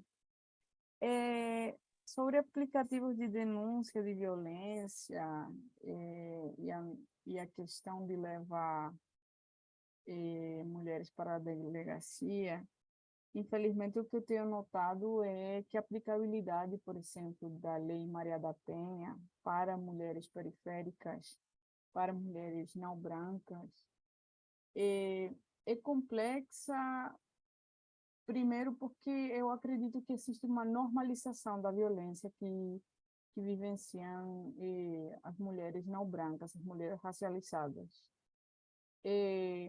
Existem muitos casos de feminicídios, incluso, que são produto de reincidências, que as mulheres já foram para a delegacia da mulher, acusaram um agressor, mas a resposta das autoridades nem sempre é muito diferenciada quando é uma mulher branca que denuncia a violência e quando é uma mulher negra, que a situação ainda se agrava quando é uma mulher negra e favelada, uma mulher não branca. Então, acredito que primeiro existe essa questão, para mim foi muito gritante a reação social, por exemplo, aqui na cidade de Recife, teve um feminicídio de uma fisioterapeuta, que causou uma grande comoção. Qualquer tipo de violência é importante que se viva com esse nível de comoção, mas nesse mesmo ano, uma mulher da comunidade do Coque foi morta pelo que se dizia companheiro dela, e mal saiu uma nota no jornal. Então, existem essas diferenças desses tratamentos. Se eu, enquanto mulher branca, a assistência que eu vou receber vai ser muito diferenciada se for uma mulher negra que vai acusar isso. Então, eu acredito que, primeiro, é importante se realizar uma reflexão enquanto à resposta das autoridades, das próprias secretarias das mulheres, quando essas denúncias vêm de outros lugares. Outro assunto no contexto da favela, a pessoa já mora em um lugar onde o Estado já enxerga a pessoa como invasora, quando está ocupando um território, quando está ocupando a cidade. Então, o Estado já representa uma violência, a polícia já representa um agente de violência na favela. Então, levar para a polícia uma situação dessas termina sendo complicado, complexo, porque a polícia é violenta na favela. Então, todas essas questões entram em jogo na hora de realizar uma denúncia de violência contra a mulher.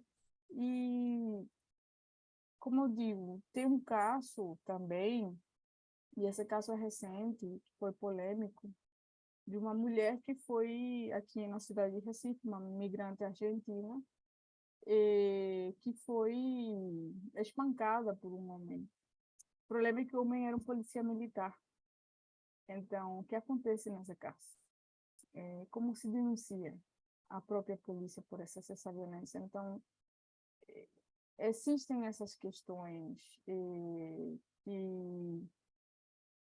as autoridades ficam normalizando por conta do racismo estrutural que atravessa a América Latina toda. Então, se uma luta antirracista, se um pronunciamento e um combate contra o racismo, as legislações que forem criadas vão ser principalmente para pessoas brancas, de classe média, porque, eu repito, nunca vai ser a mesma resposta, por dizer, está acontecendo a guerra na Ucrânia, é uma questão muito triste. Mas, por exemplo, na Nicarágua, o genocídio indígena em curso, teve um massacre, onde foram mortas 24 pessoas indígenas no norte da Nicarágua, não saiu em lugar nenhum. Então, existe a questão do valor da vida em função da raça, em função do gênero, em função do lugar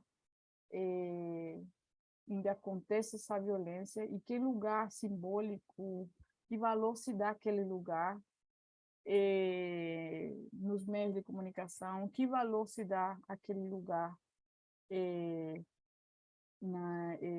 por exemplo, quando acontece uma violência na periferia, como acontece essa revolta, como acontece a normalização das autoridades sobre essa violência, e quando isso acontece num apartamento, sei lá, de Boa Viagem, por exemplo, aqui em Recife. Então, tudo isso está implícito nas questões de denúncia sobre violência. Então, se isso não for combatido, se podem criar legislações, é importante que se criem, se podem criar mecanismos de defesa, mas essa questão da interseccionalidade, se não se coloca o assunto racial com o assunto da violência contra a mulher, não vamos caminhar, vai continuar sendo desigual para as mulheres dentro das nossas diferenças, e nossos privilégios, no caso, não. Obrigado, Amanda. Vou colocar aqui a primeira questão para o Paí, que tem duas para ele, mas vou colocar uma primeira aqui, que é da Maiara. Paí, que você está conseguindo me ouvir? Tá aí, tranquilo? Tô sim. Beleza. Maiara coloca uma questão. Ela pergunta até que ponto devemos ocupar espaços que nos violentam sem nos afetarmos? Como podemos criar mecanismos que nos protejam? Essa semana, no caso a Maiara, né, fui na Feira do Livro aqui em Belém, e ao chegar na frente do evento, uma criança passava com a família do meu lado, olhou para mim e falou em alto e bom tom: "Não sei como alguém usa o cabelo desse jeito." Ao ouvir isso, meu desejo foi de voltar imediatamente para casa, mas fiquei por lá, e na volta para casa alguém me chamou de bruxa. Vivemos tempos sombrios, mas ao mesmo tempo não é meu desejo parar de frequentar certos espaços. Então, como ser resistência nesses espaços sem sermos tão afetados?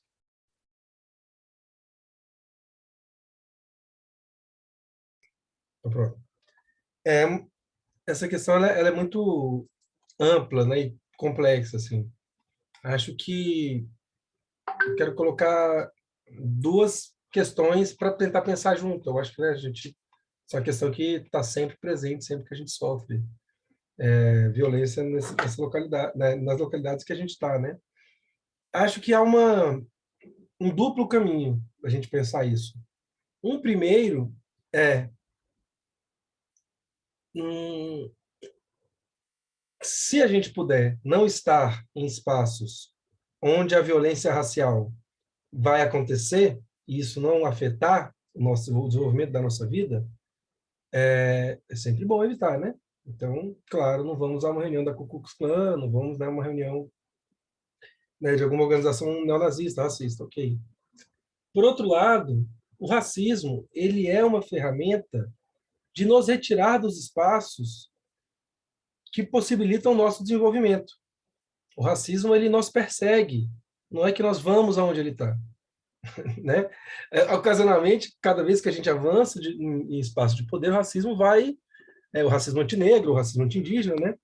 ele vai ter, nós estamos no espaço de poder, ele vai se manifestar para nos retirar desse espaço.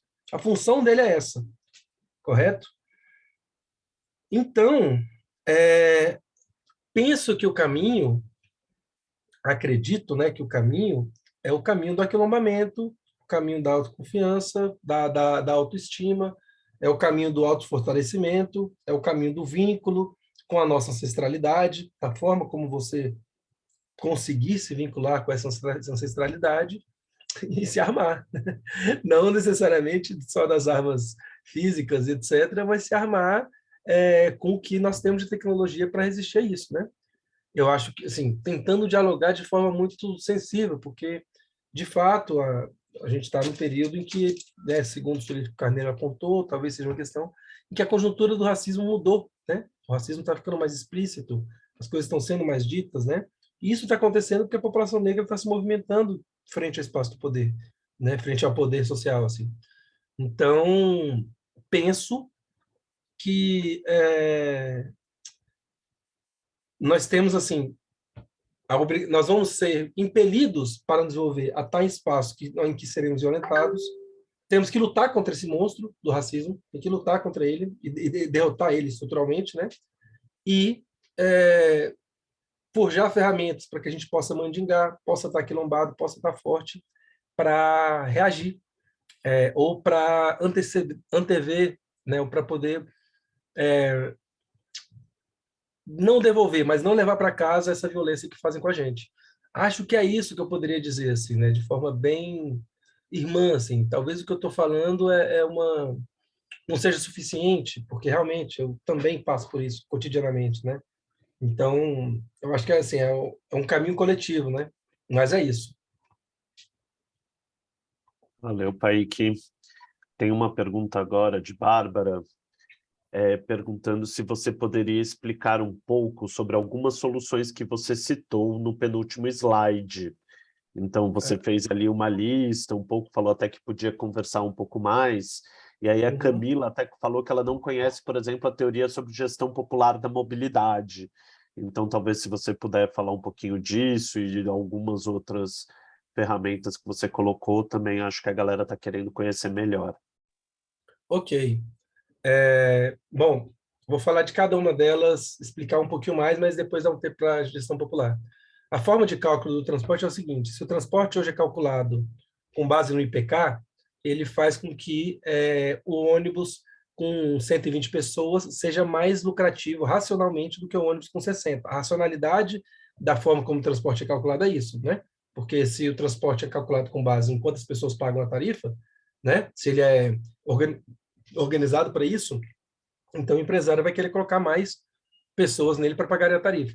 Se você muda a forma do transporte para pelo custo de operação dele, ou seja, você faz uma licitação e você paga a empresa por quantos ônibus ela coloca pelo custo que é para ela rodar. Ah, quanto custa a empresa fazer essa linha 3 vezes por semana? Ah, custa R$ 700.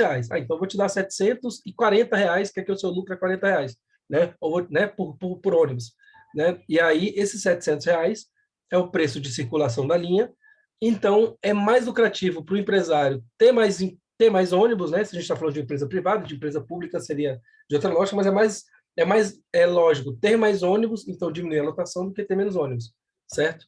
A tarifa zero no transporte é uma bandeira, ela ficou famosa, principalmente após 2013, mas já tem um longo histórico. É basicamente fazer com que o dinheiro que é pago pelo transporte pelas classes C, D e E passe a ser pago pela classe A e A+. Né? O transporte, ao invés de ser pago pelos pobres, por meio da tarifa, passa a ser pago pelos ricos por meio de impostos progressivos.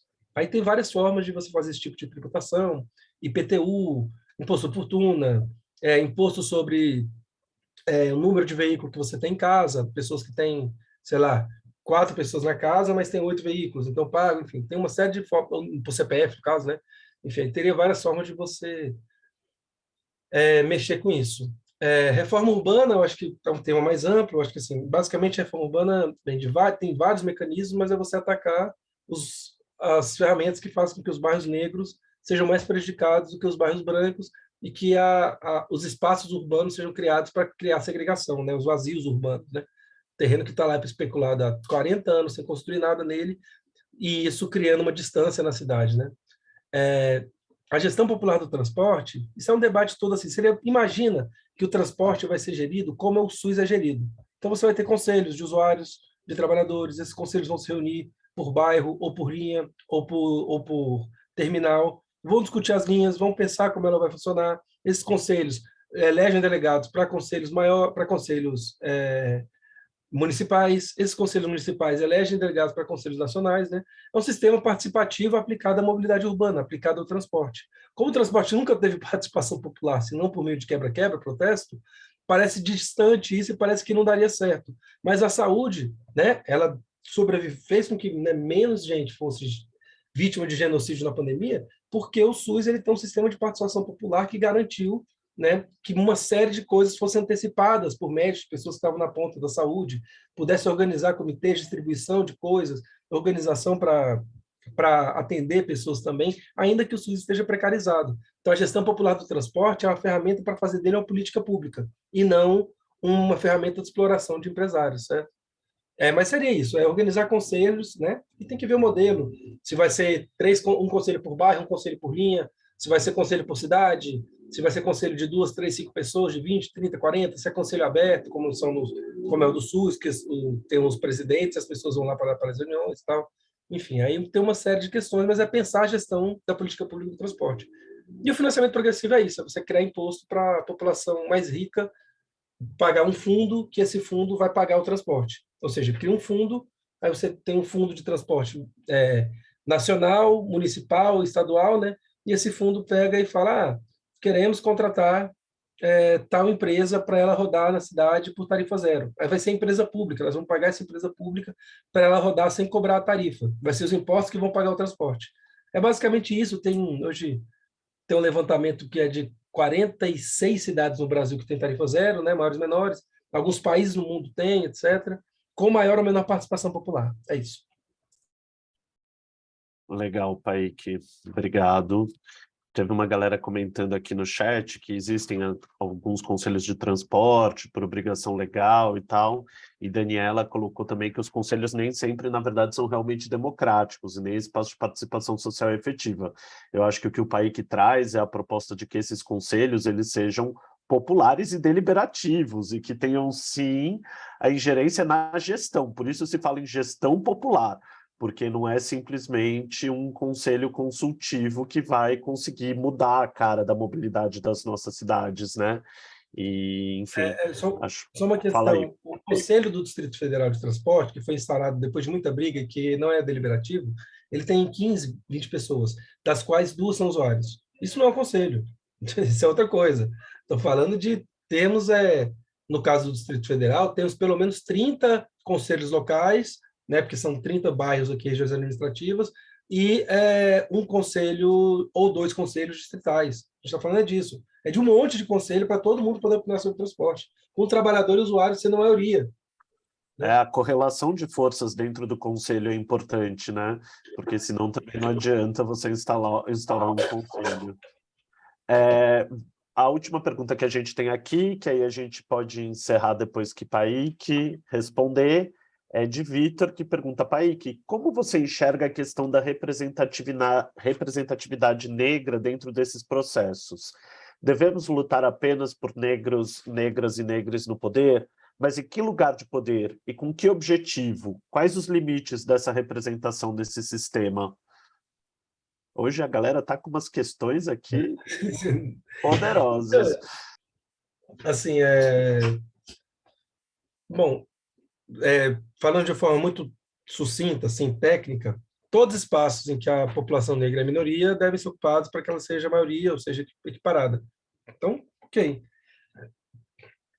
Só que há algumas, eu posso dizer, ilusões na suposição de que a representatividade vai trazer necessariamente as melhorias, né?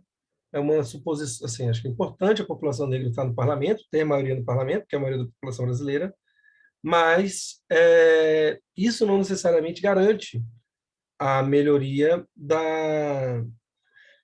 a melhoria das coisas por meio do parlamento, né? Porque a aprovação de leis não depende, infelizmente, no caso brasileiro, só do parlamento, o jogo de poderes, de forças, né? E eu apresentei aqui o que está no transporte, mas a gente poderia pegar isso para a saúde, poderia pegar isso para a educação, etc., né? Há uma composição técnica, há uma composição política, há uma composição social dessas questões que passa muito ao largo do somente da representação parlamentar ou somente da representação midiática. Tá? Passa muito ao largo disso. Então, nós temos que, não podemos esquecer desses outros setores e vincular representação e ação. Né? Se a gente está falando de... eu gosto da provocação que fala, né? Podemos trocar ou somar o mais negros do topo por mais negros vivos, porque o genocídio continua, ainda que temos tido um amplo avanço de políticas públicas para a população negra, né? Ou talvez justamente por isso. E aí eu estou tentando pensar os limites dessa representação. E há uma coisa, né? Será que por meio do voto, no sistema eleitoral atual, nós conseguiremos eleger uma maioria negra no parlamento? É um voto que hoje, né, é o meio mais democrático de deliberação que nós temos no Brasil, pelo amor de Deus, não, não sou antidemocrático, né? Mas o voto tem lá seus problemas também, suas capturas por oligarquias, né, por força de poder, pela mídia, pelas redes sociais, né? Ele é um campo de disputa, mas ele tem essas capturas. Será que hoje nós temos uma conjuntura possível de uma maioria negra, com um compromisso com a população negra ser eleito, né? Então eu penso nisso, assim.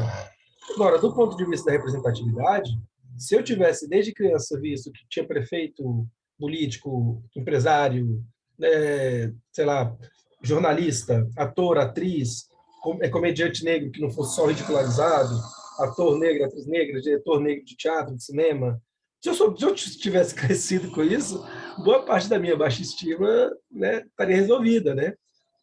Se eu soubesse que meu cabelo era bonito, né? Quando eu descobri que meu cabelo era bonito, faltava pouco tempo para eu perder ele, para ele ir embora, né? Então eu tive 10 anos de cabelo grande e aí acabou meu cabelo. E aí, se eu soubesse isso desde criança, minha vida teria sido outra. Então a representatividade tem esse poder para a gente, né? Então assim, a gente não pode abrir mão dela, mas ela não muda a economia política necessariamente. Boa. Bom, a gente aqui, nas perguntas, a gente cumpriu nossa missão. E aí, antes de me despedir e agradecer mais uma vez, Paik e Amanda, eu queria só lançar aqui para a galera agora um desafio para a gente tentar fazer até a próxima semana. Tinha algumas pessoas que estavam perguntando quantos desafios a gente teve, etc., até agora. Real, oficial, a gente teve 2 desafios, tá, gente? Até agora. A gente teve um desafio que eu pedi para vocês contribuírem com a playlist da gente, com músicas que tinham a ver com mobilidade, com transitar pela cidade, etc. E o segundo foi o das fotos que vocês mandaram no grupo, comentando os obstáculos que vocês enfrentam para caminhar pelas cidades, para andar de bicicleta pelas cidades e tal. E agora o terceiro é um que eu já tinha comentado um pouco antes e que agora é real oficial, ele está sendo lançado até semana que vem. O que é o pedido da gente, que a Sara vai colocar aqui no chat e depois vai colocar no Telegram também para vocês e fixar a mensagem para vocês terem lá. Eu vou pedir para vocês darem uma pesquisada nas cidades de vocês, se vocês têm planos de mobilidade na cidade de vocês. Principalmente agora que a gente percorreu aqui toda essa conversa que a gente teve sobre como ter um olhar interseccional para caminhabilidade, para ciclomobilidade, para o transporte público, para o olhar político sobre a mobilidade, para o deslocamento dos corpos na cidade, a gente vai pedir que vocês olhem, procurem se a cidade de vocês tem plano de mobilidade e se ela tiver plano de mobilidade, se ela tem ou não uma lente interseccional, se traz questões das desigualdades de gênero, raça, orientação sexual, etc. Então, para vocês fazerem isso, vocês vão procurar o plano de mobilidade da cidade de vocês e vão salvar nessa pasta aqui, em uma dessas pastas aqui, plano de mobilidade, e aí salva.